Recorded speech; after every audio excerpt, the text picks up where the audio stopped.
Hello friends, welcome back to my YouTube channel. মই অনুৰাগ শৰ্মা আপোনালোক সকলোকে পুনৰবাৰ স্বাগতম জনাইছো মোৰ YouTube চেনেলটোলৈ। আজি মই আপোনালোকৰ সন্মুখত এটা নতুন ভিডিঅ' লৈ উপস্থিত হৈছো আৰু আজিৰ ভিডিঅ'টোত মই আপোনালোকৰ সৈতে শেয়াৰ কৰিম, ডিসকাস কৰিম এটা ইনফৰমেশন আৰু সেই ইনফৰমেশনটো আহিছে state level recruitment commission for class 3 post মানে আসাম ডাইৰেক্ট ৰিক্ৰুটমেন্ট 2.0 ৰ ওপৰত। সো যোনখন পেপাৰ 4 আছিল বেচেলাৰ্ছ ডিগ্ৰী লেভেল পোষ্ট সমূহৰ কাৰণে সেইখনৰ পৰীক্ষা ইতিমধ্যে আপোনালোকে সকলোৱে দিছে 29th of September 2024 so 29 September 2024 বৰ্ষত পৰীক্ষাটো হৈ গৈছিল। সো তাৰে কাৰণে ইয়াতে আপোনালোকে ষ্টেট লেভেল ৰিক্ৰুটমেন্ট কমিশনৰ যোনটো অফিচিয়েল ওয়েবসাইট আছে বা সেভাৰ অফিচিয়েল ওয়েবসাইটত গলে আপোনালোকে পাই যাব নটিফিকেশন। তাতে ইয়াতে দেখিছে লেফট হ্যান্ড সাইডে সক স্ক্ৰিনখনৰ তাতে দেখিছে for obtaining scan copy of OMR answer sheet click here. ঠিক আছে, সো আপোনালোকে যোনটো পৰীক্ষা দি আহিছিলে 29 তাৰিখে পেপাৰ 4 বেচেলাৰ ডিগ্ৰী বা বেচেলাৰ ডিগ্ৰী উইথ কম্পিউটাৰ যোনটো লেভেল আছিলে। সো তাৰ কাৰণে আপোনালোকে ইয়াতে ক্লিক কৰিলে মানে for obtaining scan copy of OMR answer sheet. So আপোনালোকে যেনেকে হাই সেকেন্ডাৰী লেভেলৰ পৰীক্ষাটোৰ কাৰণে যেনেকে ক্লিক কৰোতে OMR আনসাৰ শীটখনৰ কি বুলি কয় স্ক্যান কপি পাইছিল, নিজে যোনখন পৰীক্ষাত আপোনালোকে সাবমিট কৰি আহিছে তাৰে এটা স্ক্যান কপি আপোনালোকে ইয়াতে ক্লিক কৰি পেলাই যদি 50 रुपीस এটা ডিপোজিট কৰে বা পেমেন্ট কৰে তাৰ পিছত আপোনালোকৰ এসপ্তাহৰ ভিতৰত এটা মেসেজ আহে। সেই মেসেজটো আহাৰ পিছত আপোনালোকৰ তাতে এটা কোড দিয়ে, সেই কোডটো আকৌ যেতিয়া এক্টিভ হৈ যায়। সো এক্টিভ হোৱাৰ পিছত আপোনালোকে সেই কোডটো মাৰি পেলাই আপোনালোকৰ নিজৰ কোডটো ইয়াতে এন্টাৰ কৰি পেলাই ওয়েবসাইটত আহি পেলাই OMR শীটৰ যোনটো কপি আছে স্ক্যান কপি হেতু আপোনালোকে পাই যাব। পৰীক্ষাত আপোনালোকে কেনেকে ধৰণৰ OMR আনসাৰ শীটখনত কেনেকে ধৰণৰকে দি আহিছিলে, কেনেকে আপোনালোকে সাবমিট কৰিছিল আনসাৰছবোৰ সেইখিনি গুটেইখিনি আপোনালোকে নিজে চাব পাৰিব। সো ইয়াতে ট্ৰান্সপাৰেন্সি ৰাখিবৰ কাৰণে এইখিনি কৰা হৈছে। সো যিমান পাৰে এক্সামটো ট্ৰান্সপাৰেন্ট ৰাখিবলৈ চেষ্টা কৰিছে গভৰ্ণমেণ্টে, সো দ্যাট আপোনালোকৰ পাছতকে যেতিয়া কাট অফ মাৰ্কস দিব তেতিয়া আপোনালোকে যাতে কিবা যদি প্ৰবলেম থাকে তেতিয়া ৰেজ কৰিব পাৰে যে মোৰ আনসাৰ শীট এখন সো এনেকুৱা আছিল, সো মই ইয়াত মাৰ্কস বেছি পাব লাগিছিল। সো তেনেকৈ আপোনালোকে ডিমান্ড কৰিব পাৰে। সো স্ক্যান কপিটো আপোনালোকে নিজৰ তাত ৰাখি দলে ভাল। আৰু কোনবাই কাৰোবাৰ যদি কিবা কুৱেশ্যনছত অবজেকশনছ আছে সো অবজেকশনো ৰেজ কৰিব পাৰিব। হেতু ইয়াতে লিখিছে to raise objection against the answer key of any question will be live on 9 October 2024। So 9 October 2024 বৰ্ষৰ পৰা আপোনালোকৰ কোনবা যদি ইয়াতে যদি আনসাৰ কিজ বা কুৱেশ্যন যদি কিবা কাৰণত ভুল আহিছিল পৰীক্ষাত আপোনালোকে অবজেকশন ৰাইজ কৰিব পাৰে। সো তাৰ কাৰণে আপোনালোকে 500 रुपीस এটা পাৰ কুৱেশ্যন 500 रुपीस এটা ডিপোজিট কৰিব লাগিব। আৰু আপোনালোকে যোনটো কুৱেশ্যন ৰং বুলি ভাবি তাতে ডিপোজিট কৰিব, যোনখন এখন স্পেশালাইজ কমিটি গঠন কৰি দিছে গভৰ্ণমেণ্টে সেই কমিটিখনে চালিজাৰি চাব গোটেই বস্তুখিনি। যদি আপোনালোকে দিয়া প্ৰুফটোৰ লগত সেই কুৱেশ্যনটোৰ যাতে যদি গম পায় যে সেই কুৱেশ্যনটো হয় তেওঁলোকৰে ভুল হৈছিলে কুৱেশ্যন সেট কৰোতে বা আনসাৰ কিজ ভুলকে আছিলে তেতিয়া হলে আপোনালোকে হেতুত মাৰ্কসও পাব আৰু লগতে যোনটো 500 रुपीस ডিপোজিট কৰিছিলে হেতু আপোনালোকক ঘূৰাই দিব। পাৰ কুৱেশ্যন 500 रुपीस। ঠিক আছে, যদি দুটা কুৱেশ্যন হয় 1000 रुपीस আপোনালোকে এটা ডিপোজিট কৰিব লাগিব। আৰু যদি কেনেবাকে যদি আপোনালোকে যদি ধৰক যোনটো আনসাৰ ক্লেম কৰিলে যোনটো অবজেকশন ৰেজ কৰিলে হেতুত ধৰক আপোনালোকৰ যোনখিনি প্ৰুফ দিছিলে সেইখিনি ধৰক ইনসাফিচিয়েন্ট, তাতে যদি একো ৰিলিভেন্ট ইনফৰমেশন নাথাকে বা তেওঁলোকে ভাবে যে আপোনালোকে দিয়া প্ৰুফটো একো তেনেকুৱা বেসলেস হয়, সো কুৱেশ্যনটো ঠিকে আছিলে আপোনালোকৰে ভুল হৈছিলে কিবা, তেতিয়া হলে আপোনালোকৰ সেই 500 টকাটো গ'ল আৰু ঘূৰাই নাপাব। পাৰ কুৱেশ্যন 500 रुपीस। ঠিক আছে, আৰু ডাউনলোড কুৱেশ্যন বুকলেটটো আপোনালোকে ডাউনলোড কৰিলে ইয়াতে কুৱেশ্যন পেপাৰছ বিলাক সেট ABCDEF সো যাৰ যি সেট আছিলে সেইখন ডাউনলোড কৰি থৈ দিব পাৰে। অলৰেডি কুৱেশ্যন এবাৰ বুকলেটটো দি পঠাইছে ঘৰলৈ, সো ডাউনলোড নকৰিলেও হ'ব আই থিংক। আৰু বাকি আনসাৰ কিজ বিলাক আপোনালোকৰ 9 অক্টোবৰ 2024 মানে অহা কাইলৈৰ পৰা আপোনালোকে এই ওয়েবসাইটটোত আনসাৰ কিজ বিলাক পাই যাব। সৰি এই পৰীক্ষাটোৰ লগত জড়িত আনসাৰ কিজ বিলাক আপোনালোকে পাই যাব। ঠিক আছে, সো আনসাৰ কিজ বিলাক ডাউনলোড কৰিবৰ কাৰণে ইয়াতে এটা লিংক এটা ওপেন হৈ যাব। সো কাইলৈৰ পৰা আপোনালোকে আনসাৰ কিজ ইয়াতে এভেইলেবল পাই যাব। বাকি পেপাৰ 5 আছিল যোনটো HSLC লেভেল ড্ৰাইভাৰ পোষ্ট আছিল তাৰো পৰীক্ষা 29 সেপ্টেম্বৰতে হৈছিল, পাঁচবেলা হৈছিল, আগবেলা ডিগ্ৰী লেভেলখিনি হৈছিল। তাৰ কাৰণেও scan copy of OMR answer sheet ইয়াতে ক্লিক কৰিলে পাব। 50 रुपीस এটা ডিপোজিট কৰি আপোনালোকে কেইদিনমান সময় ৰ'ব লাগিব। তেওঁলোকৰ পৰা এটা মেসেজ আহিব যে এসপ্তাহৰ ভিতৰত আপোনালোকক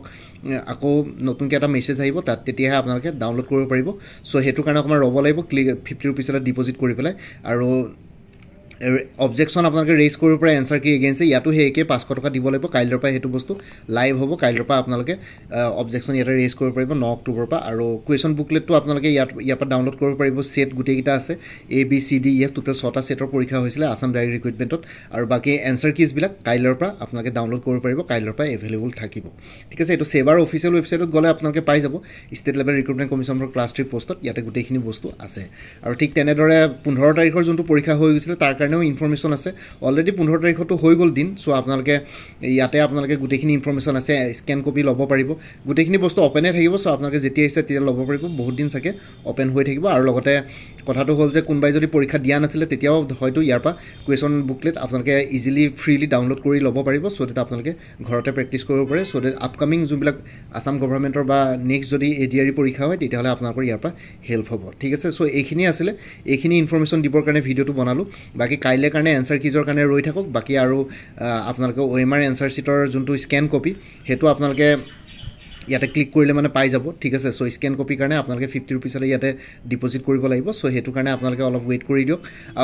ডিপোজিটটো কৰি থব পাৰে এতিয়া স্ক্যান কপিখন ল'বৰ কাৰণে বাকি এনসাৰ কিজ কাইলে পাব আৰু অবজেকশন ৰেইজো কাইলৰ পৰা কৰিব পাৰিব সো এইখিনি ইনফৰমেশ্যন দিবৰ কাৰণে ভিডিঅ'টো বনালো বাকি আপোনালোকৰ আই হোপ পৰীক্ষা ভাল হ'ল আৰু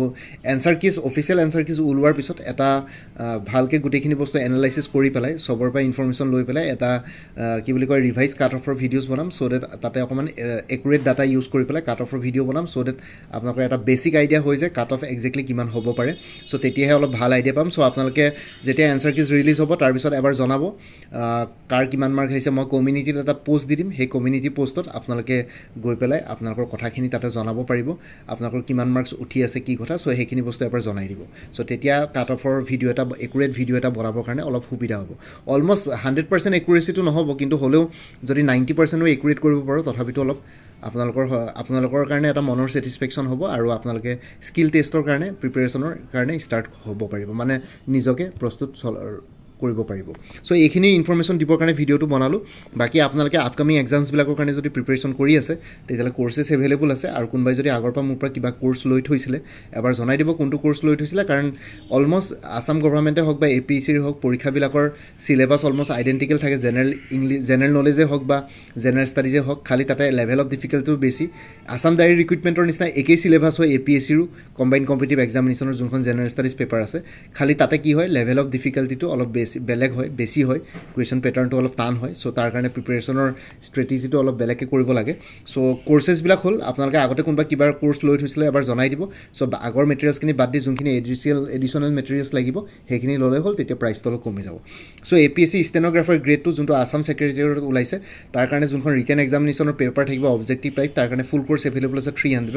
APS-C enforcement inspector full course available আছে 375ত APSC assistant accounts officer APDCL এইজিএসএলৰ কাৰণে ফুল কোৰ্স এভেইলেবল আছে জেনাৰেল ইংলিশ জেনাৰেল নলেজ আৰু ম্যাথমেটিক্স ডেসক্ৰিপটিভ তিনিখন পেপাৰৰ ওপৰত 400ত আৰু একাউন্টেন্সি কোৰৰ কোনবাই যদি ল'ম বুলি ভাবিছে একাউন্টেন্সি কোৰ সাবজেক্ট হিচাপে তেতিয়ালে তেওঁলোকক মই এটা এক্সটাৰ্নেল লিংক শেয়াৰ কৰিম হেতু ফ্ৰীলি এভেইলেবল আছে হেতুত আপোনালোকে একাউন্টেন্সি প্ৰেক্টিছ কৰিব পাৰিব বাকি general English general knowledge mathematics descriptive এই তিনিখনত 400 আৰু লগতে আপোনালোকে যদি কাৰবাৰ যদি ষ্টেটিষ্টিক্স বা ম্যাথমেটিক্স কোৰ সাবজেক্ট হিচাপে ল'ম বুলি ভাবিছে তেতিয়ালে তাৰ কাৰণে মোৰ ওচৰত কোনো তেনেকুৱা মেটেৰিয়েলছ নাই মই এই দুটা সাবজেক্টৰ ওপৰত তেনেকৈ আপোনালোকক মেটেৰিয়েলছ প্ৰভাইড কৰিব নোৱাৰিম বাকি আসাম ডাইৰেক্ট ৰিক্ৰুটমেণ্টৰ যেটো গ্ৰেড 4 পৰীক্ষাৰ অলৰেডি স্কেডুল কৰিলে 27 অক্টোবৰ 27 অক্টোবৰত আছে তাৰ কাৰণে ফুল কোৰ্স এভেইলেবল আছে 350ত আপোনালোকে ল'ব পাৰে উমেন এণ্ড চাইল্ড ডেভেলপমেণ্টৰ ষ্টেটিষ্টিকেল এছিষ্টেণ্টৰ ফুল কোৰ্স এভেইলেবল আছে 350ত আসাম পুলিচৰ যেটো এতিয়া ৰিক্ৰুটমেণ্ট আৰম্ভ হৈ গ'ল অক্টোবৰ 3 তাৰিখৰ পৰা ফিজিকেল আৰম্ভ হৈ গৈছে কনষ্টেবল সমূহৰ সো তাৰ কাৰণে ফুল কোৰ্স এভেইলেবল আছে এসআই কনষ্টেবলৰ অন্যান্য পোষ্টসমূহৰ কাৰণে আসাম পুলিচৰ 350ত এপিএসসি টুৰিজম ডেভেলপমেণ্ট অফিচাৰ যোনটো পৰীক্ষা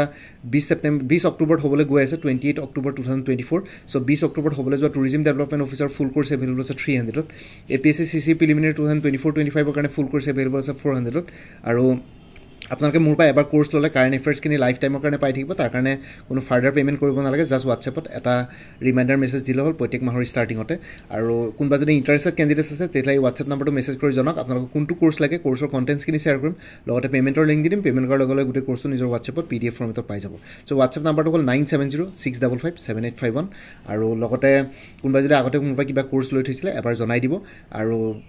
আপোনালোকৰ কোৰ্সটোৰ গোটেইখিনি ষ্টাডি মেটেৰিয়েল মই শ্বেয়াৰ কৰিম কণ্টেণ্টছখিনি লগতে পেমেণ্টৰ লিংক দিম পেমেণ্ট কৰাৰ লগে লগে গোটেই কোৰ্সটো নিজৰ হোৱাটছএপত PDF ফৰ্মেটত পাই যাব আৰু ইয়াতে যোনটো হোৱাটছএপ নম্বৰ দি আছে এইটো অনুগ্ৰহ কৰি কল নকৰিব এইটো জাষ্ট হোৱাটছএপ মেছেজৰ কাৰণে এভেইলেবল বাকি কলৰ কাৰণে এভেইলেবল নহয় বাকি কাৰেণ্ট এফেয়াৰ্ছখিনি আপোনালোকে জানুৱাৰী 2023 পৰা ছেপ্টেম্বৰ 2024 লৈকে পাই যাব অক্টোবৰ মাহটো জাষ্ট ষ্টাৰ্ট হৈছে অক্টোবৰ মাহটো কমপ্লিট হোৱাৰ পিছত নৱেম্বৰৰ 3-4 তাৰিখে অক্টোবৰ কাৰেণ্ট এফেয়াৰ্ছখিনিও পাই যাব বাকি ভিডিঅ' ডেছক্ৰিপশ্যন আৰু কমেণ্ট ছেকশ্যন চেক কৰক তাতে কোৰ্সখিনিৰ কথা আৰু এবাৰ উল্লেখ কৰি দিছোঁ লগতে ADRE 2.0 এটা প্লেলিষ্টটো ক্ৰিয়েট কৰি থোৱা আছে তাতে ইম্পৰ্টেণ্ট